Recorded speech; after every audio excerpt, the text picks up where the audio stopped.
Welcome to wrestling champion YouTube channel. तो sir में हम बात करने वाले हैं ऐसे एक पर्टिकुलर सुपरस्टार के बारे में जो यहाँ पर WWE की नज़र में बहुत ही बेकार सुपरस्टार है। जी हम बात करने वाले हैं ऐसे एक सुपरस्टार के बारे में जिससे WWE सुपरस्टार्स नफरत करते हैं। तो यहाँ पर ये वीडियो बहुत इंटरेस्टिंग होने वाले है, तो बिना टाइम वेस्ट किए स्टार्ट करते हैं। तो यहाँ बिना टाइम गवाते मैं उस सुपरस्टार का नाम ले लेता हूँ। उस सुपरस्टार का नाम है एंजो अमोरे। तो ऐसे में सबको पता है कि यहाँ पर ये सुपरस्टार अभी WWE में नहीं है, ये निकाल दिया गया है WWE के द्वारा कुछ रीजनों से। लेकिन यहाँ पर कुछ मूवमेंट पे आकर यहाँ पर WWE के सभी सुपरस्टार यहाँ पर एंजो को नफरत करने लग गए थे। और यहाँ पर नफरत करने की बहुत ही बड़ी वजह थी, जैसे वो हमेशा आते थे लोगों को रूम में शराब पीकर या फिर सिगरेट पीकर, या फिर वो WWE लोगों को रूम से बहुत ही केयरलेस तरीके से बात करते थे। ये था पहला बड़ा रीजन।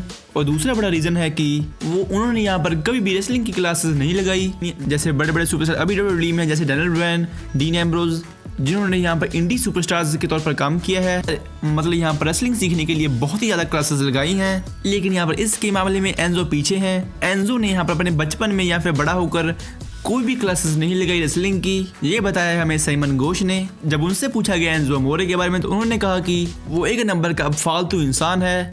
उसे ये नहीं पता कि वो कैसे बात करनी है, उसे ये नहीं पता कि कैसे बिहेव करना है लोगों के बीच में।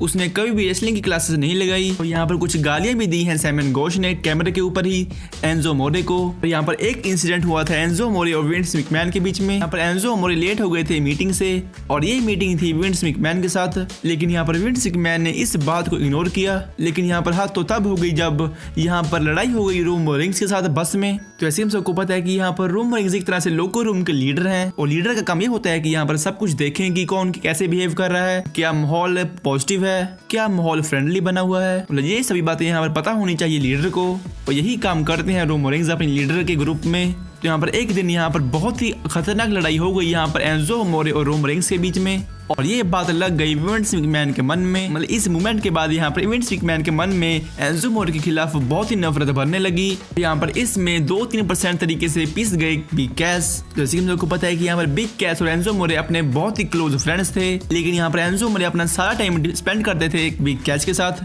इसलिए यहाँ पर विंस मैकमैन ने बिग कैश के ऊपर भी शक करना शुरू कर दिया कि ये भी ऐसा ही होगा। चलो बिग कैश का तो हमें पता नहीं कि क्या हुआ उनके साथ, लेकिन एंजो अमोरे ने यहाँ पर बहुत ही बिहेव, मतलब जिसे हम कहते हैं ना कि बैडली बिहेव किया है WWE सुपरस्टार्स के साथ बैक स्टेज पर। और उसके एग्जाम्पल हो गए साइमन घोष, जेसन जॉर्डन, और जैसे कि मैंने आपको बताया रोमन रेंस। और तो यहाँ पर साइमन घोष ने यह भी कह दिया था कि एंजो अमोरे का यहाँ पर पैशन ही नहीं है रेसलिंग में, उसका पैशन है फेम तक, कि उन्हें फेमस होना है, रेसलिंग उसके करीबी नहीं है। तो इसके बाद आता है एक बहुत ही बड़ा केस जो लड़की का होता है, और ये बात कर देती है हदें पार। मतलब निकाल देते हैं विंस मैकमैन ऑफिशियली एंजो अमोरे को। और आपको एक और बात बता दूं कि यहाँ पर एक मूवमेंट पे आकर WWE सुपरस्टार्स का पूरा लॉकर रूम यहाँ पर नफरत करने लग गया था एंजो अमोरे को। चलो ये तो हो गई फायर की बात की फायर कर दिया। जो इसके बाद होता है वो वाकई मेरे ख्याल से बहुत ही शॉकिंग है। तो यहाँ पर ये होता है कि यहाँ पर टैग टीम मैच चल रहा होता है सर्वाइवल सीरीज के पेपर-व्यू में, और मैच के दौरान यहाँ पर बैठे पर खड़े होते हैं एंजो अमोरे।